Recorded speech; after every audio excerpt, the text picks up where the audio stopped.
എൻ്റെ നാട് എന്ന് പറയുന്ന പാട്യം എന്ന് പറയുന്ന ഗ്രാമത്തിൽ ജീവിച്ചിരുന്നപ്പോൾ എൻ്റെ ജാതി എന്ത്, എൻ്റെ മതമെന്ത് എന്ന് എനിക്കറിയില്ലായിരുന്നു. അവിടെ രാഷ്ട്രീയം മാത്രമേ ഉണ്ടായിരുന്നുള്ളൂ.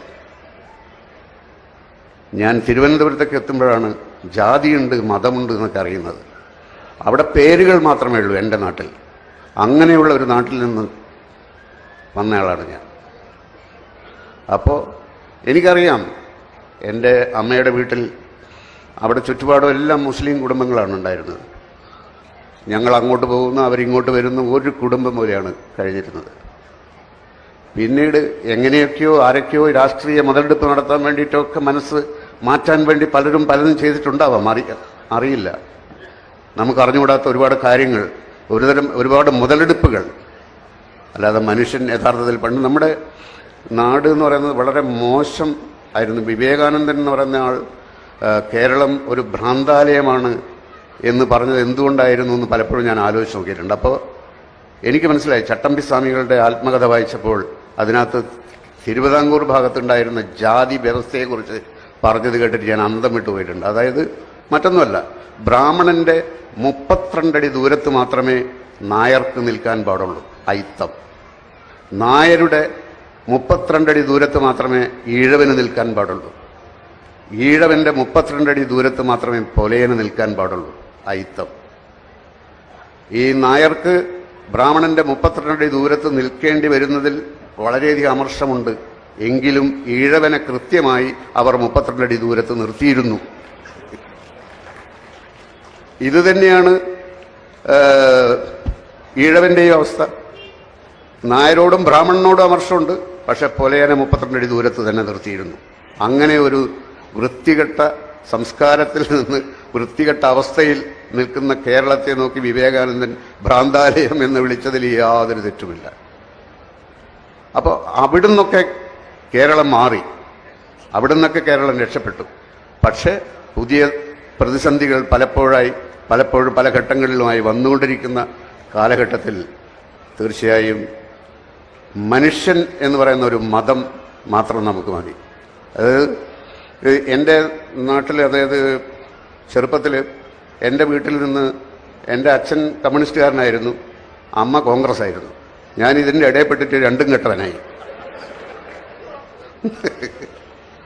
അപ്പോൾ അച്ഛനും അമ്പലത്തിൽ പോകില്ല, അമ്മയും പോകില്ല, ഞങ്ങൾ ആരും പോകാറില്ല. ഞങ്ങൾക്ക് അങ്ങനെ ഒരു ശീലമേ ഇല്ല. അപ്പോൾ അങ്ങനെ ദൈവവിശ്വാസം അങ്ങനത്തെ സംഭവങ്ങളൊന്നും നമ്മളെ ബാധിച്ചതേയില്ല. പക്ഷെ ഞാൻ ആദ്യമായിട്ട് ഒരു സിനിമ ഷൂട്ട് ചെയ്യാൻ വേണ്ടി ശബരിമലയിൽ പോകേണ്ടി വന്നു. ചിന്താവിഷ്ടിയായ ശ്യാമള എന്ന് പറയുന്ന സിനിമ. അപ്പോൾ ഞാൻ അഭിനയിക്കുകയും ഞാൻ ഡയറക്റ്റ് ചെയ്യുകയും ചെയ്യുന്ന സിനിമയാണല്ലോ. അപ്പോൾ അതിൻ്റെ ഒരു ഷൂട്ടിങ്ങിൻ്റെ ബ്രേക്ക് ടൈമിൽ പോലീസ് ഉദ്യോഗസ്ഥന്മാർ അവരും ദീക്ഷയൊക്കെ എടുത്തിട്ട് നോമ്പൊക്കെ എടുത്തിട്ട് വന്നിരിക്കുകയാണ്. അപ്പോൾ ഒരു ബ്രേക്ക് ടൈമിൽ എന്നോട് ചോദിച്ചു, തൊഴുതോ? ഞാൻ പറഞ്ഞു ഇല്ല. തൊഴണ്ടേ? ഞാൻ പറഞ്ഞു വേണ്ട. ഇവിടം വരെ വന്നിട്ട് തൊഴാതെ പോവുകയെ. അപ്പോൾ എനിക്ക് മനസ്സിലായി പുള്ളി ഒരു തീവ്രവാദിയാണ്. അപ്പോൾ തർക്കിക്കാൻ നിന്നിട്ട് കാര്യമില്ല എന്ന് മനസ്സിലായിരുന്നു. ഞാൻ പറഞ്ഞു അതല്ല, ഞാൻ വ്രതമൊന്നും എടുത്തിട്ടില്ല. ഈ താടി കണ്ടില്ലേ, ഒട്ടിച്ച താടിയാണ്. ആ ക്യാരക്ടർ ചെയ്യാൻ വേണ്ടി ഒട്ടിച്ചു വെച്ച താടിയാണ്. അപ്പോൾ ഈ വ്രതമൊക്കെ എടുത്ത് വരുന്ന, നിഷ്ഠയോടുകൂടി വരുന്ന ആൾക്കാരുടെ ഇടയിൽ ഞാൻ ഒന്നും ചെയ്യാതെ പോയി തൊഴുന്നത് ശരിയല്ലല്ലോ. അപ്പം അദ്ദേഹം പറഞ്ഞു അതൊക്കെ അയ്യപ്പൻ അറിയാം. അവിടെ പിന്നെ വേറെ തർക്കിക്കാൻ പറ്റില്ല എന്ന് മനസ്സിലായപ്പോൾ ഞാൻ പറഞ്ഞു എന്നാൽ തൊഴാം എന്ന് പറഞ്ഞു. അങ്ങനെ ഞാൻ തൊഴാൻ പോയി. ഇപ്പോൾ വ്രതമൊക്കെ എടുത്തിട്ടുള്ള ആൾക്കാരെ ഒരു സെക്കൻഡ് പോലും തൊടാൻ അനുവദിക്കാതെ പിടിച്ച് തള്ളിക്കൊണ്ടിരിക്കുക.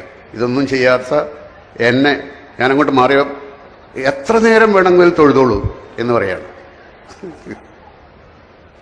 അപ്പോൾ ഈ ചിന്താവിഷ്ടിയായ ശ്യാമള എന്ന് പറയുന്ന സിനിമ കണ്ടിട്ടുള്ളവർക്ക് മനസ്സിലാവും, നമ്മുടെ അതിനകത്ത് ദൈവം എന്ന് പറയുന്നത് അതിനെപ്പറ്റിയുള്ള ഡെഫിനേഷൻ നന്മയാണ്, സ്നേഹമാണ്, നാം ചെയ്യുന്ന സൽപ്രവൃത്തികളാണ് ദൈവം എന്നൊക്കെ. അതൊക്കെ എൻ്റെ ആശയമാണ്.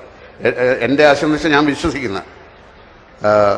ഇപ്പം പല ദൈവത്തെക്കുറിച്ച് പറയുകയല്ല, ദൈവത്തിൻ്റെ ഏറ്റവും പിന്നെ എനിക്കിഷ്ടപ്പെട്ട ഒരു ജെറാൾഡ് റൂഡ് എന്ന് പറയുന്ന ഒരു തത്വചിന്തകൻ്റെ ഒരു വാക്ക് അടുത്ത കാലത്തല്ല, ഒരു 1-2 വർഷം മുമ്പാണ് ഞാൻ വായിച്ചത്.